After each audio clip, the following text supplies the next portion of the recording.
Unfortunately, tonight we have a group of juveniles that were arguing and decided to end the argument with gunfire.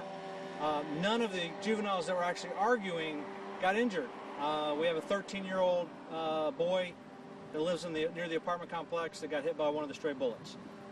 It's unfortunate. Luckily, it's a non-life-threatening injury. He's at the hospital with his dad, and he'll have a full recovery. But frustrating dealing with these kids out here trying to settle their differences with guns once again. Have you been able to track down any of the people that were involved in that argument and who pulled the trigger? Well, some of your video from earlier of a lot of deputies, we had the entire sector working this area, as you saw us driving by with our lights and sirens on.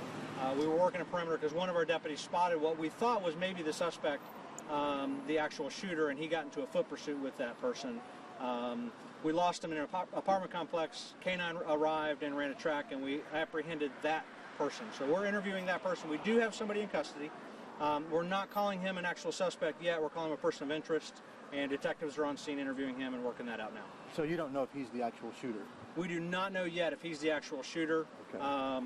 but he was identified as in the area, and he was near the actual shooting scene. He fled from the shooting scene and fled from a deputy when he was called out. Any idea how many kids were out here, were arguing, and whether there was more than one shooter or just one? We don't know because everything we have is based on a witness account right now, or multiple witnesses account. We received at least 3 911 calls about shots fired, and those numbers range from 1 shot to 4 shots. So we don't know exactly how many shots were fired, and everybody describes it as a group of kids. They were behind a building over here, standing right behind us, behind those police cars, and that's where the argument and the shots rang out. Is it accurate to say it was a shootout, or was it one person shooting at another? At this point, we're still early in the investigation, but our estimation is that it was one person that brought a gun to an argument or a fight. Was the weapon recovered?